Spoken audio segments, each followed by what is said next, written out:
good morning everybody. Welcome to Toyota. Thank you very much for coming today, and it's a great pleasure and a privilege to host this event about a very important subject for our country, our business, and for engineering and manufacturing from my point of view. I'd like to thank Lucy for her welcome and for my promotion. I'm not actually the managing director. I am the deputy managing director, though I'm quite willing to take the salary, I'm sure, of the managing director. I was asked to talk a little bit about what we're doing as Toyota, a little bit about what we're doing with education, and then specifically lead into the UTC. So we are part, at Toyota Manufacturing UK, we are part of the Global Toyota. The Global Toyota has some core philosophies based on something we call the Toyota Way. And there are two pillars of the Toyota Way: continuous improvement, which I will not talk about today, and the second is respect for people. And respect for people has certain definitions. Under respect, we respect others, make every effort to understand each other, take responsibility, do our best to build mutual trust. But in teamwork, interestingly, we define teamwork this way. This is a global definition. I've not made this up. This is applied in all the 75 plants around the world and many sales companies and R&D and so on. We stimulate personal and professional growth. We share the opportunities for development and maximise individual and team performance. And so we see this as at the heart of how people development at the heart of how we actually operate. And there's some background words. We're very fond of these in Toyota. We're still, we're not quite as, I'm looking at David, it's not, the Toyota family isn't quite as integrated as the Bamford family is into JCB, but the Toyota family is still in charge. Our president is still a member of the Toyota family. And Aiji Toyoda was the founder of the post-World War II Toyota. And these are often quoted words. People are the most important asset of Toyota and determine the rise and fall of Toyota. And because people make our automobiles, nothing gets started until we develop our people. I mean, we think we're pretty good at engineering. We think we're pretty good at engineering the cars. Our durability, reliability, in general, has been excellent over many years, and we think we're pretty good at engineering how we make cars. But actually, it's the people that are doing all of that. It's the people that are developing that technology, and it's the people that are operating the production process and maintaining the equipment and so on. So we put this right at the heart of what we do. We see development as being part of the daily job of management. We see our management as coaches. We draw our organisation charts on the side, by the way. So my position is out on the left of the organisation chart, not at the top. It's symbolic. This is global as well. It's because we're on the same, we are just the coach to enable the production team member to do his job, or the maintenance supervisor, or the development specialist, or whatever. And we have, of course, we have various HR systems. We have career paths. We have career paths for people who come in as apprentices, career paths for people that come in as graduates, all those sorts of things. We run appraisal. We link that to our salary. We link the appraisal to the promotion. We run development programs that are off the job. But we don't run as much off-the-job development as you might think, because we think increasing competency development through the job activity is the best way. So the daily management activity create learning opportunities. How we assign jobs. We talk about the sweet spot. So if you imagine the person's a Venn diagram, there's a person's interest, there's the person's current capability, there's the business requirement. If you can allocate them to do a job which is slightly beyond their current capability, not hugely, they won't be able to cope with that, but slightly more, 110% of what they can actually do, and we can coach that. That is the basic way we try to develop people. We are trying to do that all the time. And then we have a strong appraisal system. We have two elements to the appraisal system: the actual appraisal of competency. It's all competency driven.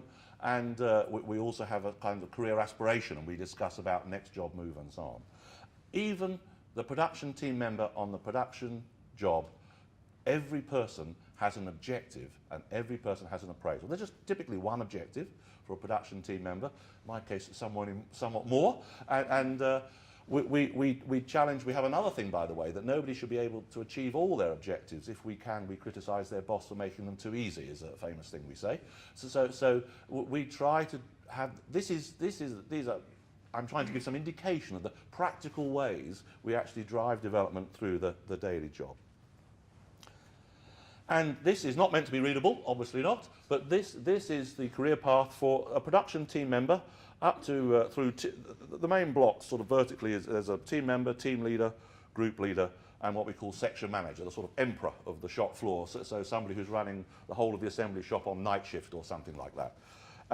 Nearly all our section managers have come from team members, and some of our general managers have come from team members as well.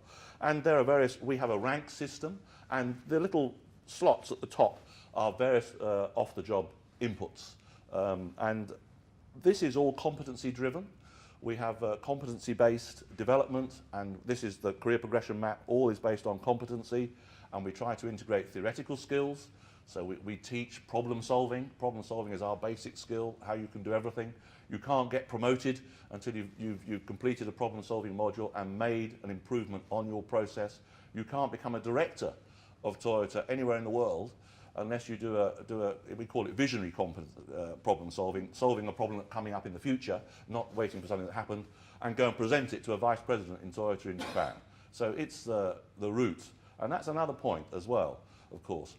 What the company, the competencies that the company rewards by promotion are the competencies that people think whatever you say really matter. Because nobody's fooled. And you've got to integrate all of these things. So this is how we're trying to do that, and we try to support lifelong learning. I personally passionately believe in lifelong learning. Every day I realise more of what I don't know. You have to be a teenager to know everything, of course. As you get older, you realise more and more, and I think we try to practice that. And I personally, and I hope, I believe the management culture in Toyota, everybody is humble enough to say what they don't know. And of course, another point is working in a technical or engineering environment. It's very true that you don't know everything, and you are every day relying on the professional judgment of people throughout the organisation who know far more about, often a very small subject, but know far more about that than any of us can know. This shows some very practical things that we do to provide development throughout the career. All the time trying to increase capability and contribution.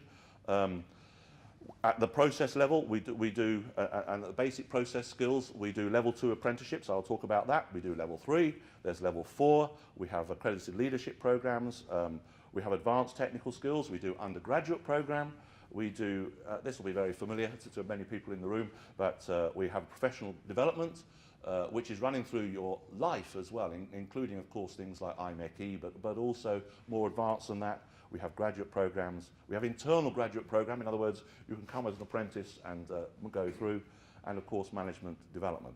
And there's a range of career pathways.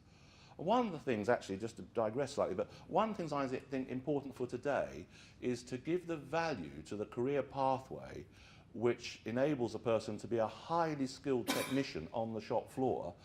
It mustn't be true that the most valuable career is the one that starts as an apprentice, ends up as a graduate engineer, and becomes a manager. It's actually quite difficult. I'm raising this because I think it's quite difficult to manage. And I'm not saying I have any solution, but I really think that's very important. And we're trying to work on that. And so anyway, develop motivated, capable, high contributing members who can undertake a range of key careers in Toyota Manufacturing UK is absolutely crucial for us. Turning to education, what can our role be in education? Anyway, we are committed to the long-term future and the long-term success of a dynamic and expanding manufacturing and engineering sector in the UK. And we think this requires, and there's self-interest in there, of course, but also I think actually I'm proud to do it, to contribute to this because it's the right thing to do. And that's another thing I campaign on. People in private industry, even though we get our salaries from profit margins, we can still do things because it's the right thing to do, just the same as anybody in any other sector can do things because it's the right thing to do. And I personally strongly believe in that. And this requires that we create an environment where manufacturing and engineering are valued and respected and part of the UK economy and society. And I do think we've turned a huge corner in this direction. In most of my I worked all of my life in the car industry. In most of that time, at least till maybe 15, 20 years ago, the car industry was a basket case. And it was all about, you know, you've got to pull yourself up, you've got to resolve your own problems. And whilst nobody was looking, we did it. And we're here today, and I think industrial policy is moving in an excellent direction. It's another subject, but anyway, and I think we're very much there. And I think in the East Midlands, and the Midlands generally, there is appreciation for manufacturing and engineering. So I'm not complaining about this, but I think we have to keep going. And we can achieve all of this through partnership working. The first example I would like to quote of what we're doing, we started just over a year ago, working with our SME partners. This is mostly our suppliers, but not only that, it's also local, mostly Derby-based SMEs, and we're providing an advanced apprenticeship. That's 4 years with an HNC pathway. We deliver it with the support of Burton and South Derbyshire College. And last year, September 13, we had 21 apprentices. This year we'll have 30. They work for the early part of their apprenticeship. They're in our Apprentice Development Centre. Of course, they're having modules back at their own companies. They're wearing their own company's workwear, and they're very much identified with their own company. And we think through this, we're supporting the growth and capability of automotive and non-automotive partners. Financially, it works out. There's funding for apprenticeships from government.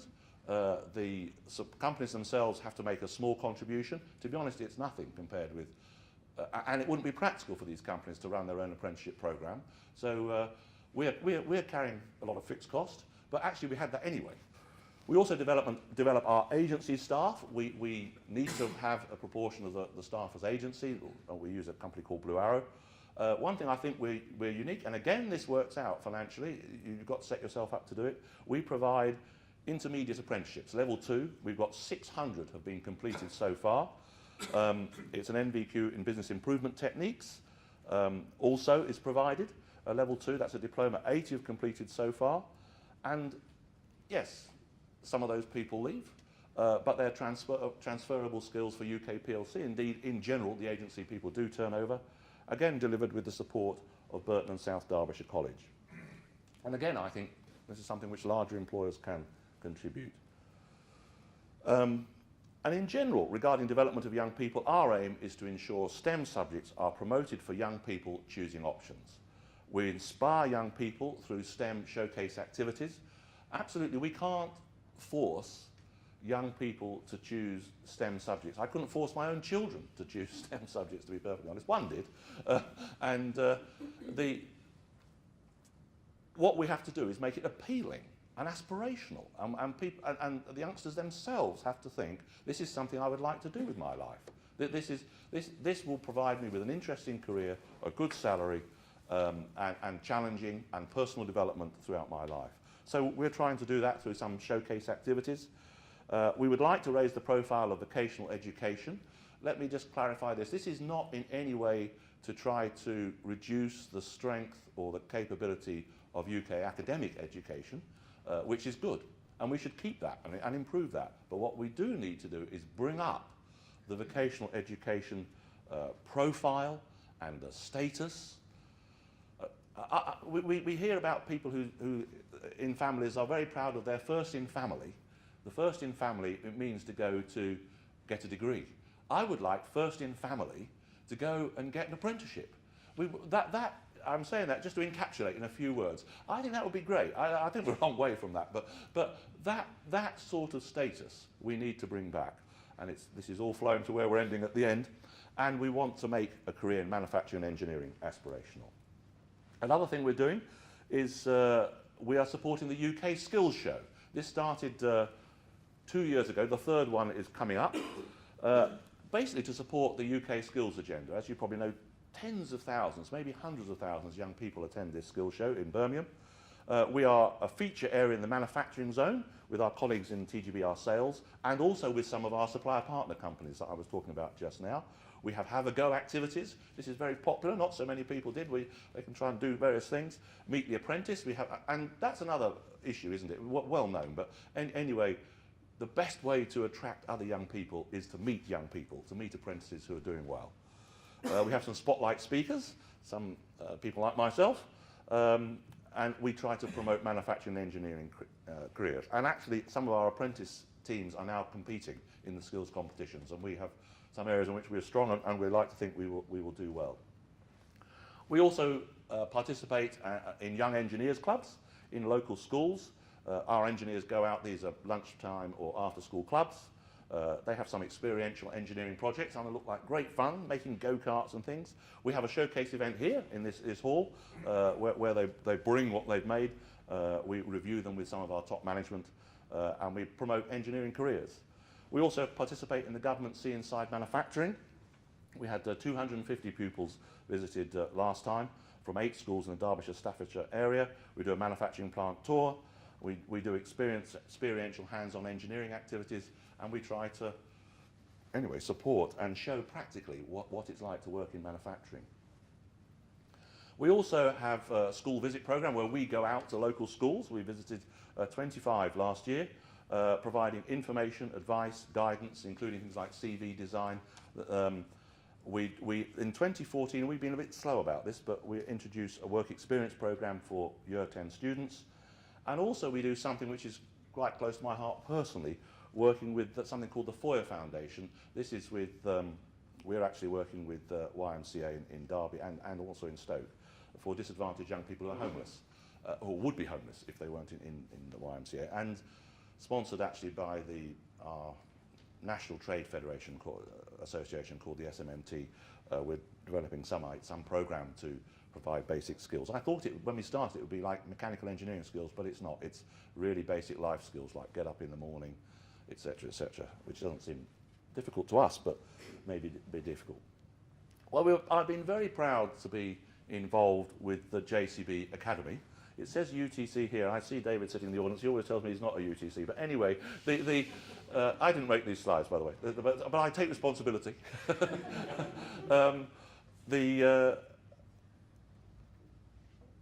I think this was the first thing which I had ever come across in all the years of hearing we must improve STEM education in schools and we must improve careers advice. And I don't deny that some progress may have been made, but that speed of progress is so slow. This is the first thing which I think has a real chance of changing the delivery of STEM education and changing careers advice. And JCB and David and the team there are to be hugely congratulated in creating a best practice example which can't be matched. And whether he is a UTC or not, anyway, it's the inspiration for the UTC movement. And we've been proud to support in our own way in the manufacturing area. We've mapped into some qualification requirement. We deliver it by Toyota UK staff. We have some experiential learning. It's a manufacturing project, an 8-week module. It starts with planning, safety, quality, visual control, a very big thing for us. Toyota production system, very basics of, and then there's some final presentation which is marked. And the close integration between industry and education in the UTC is spectacular. So, turning now to how, what's coming up.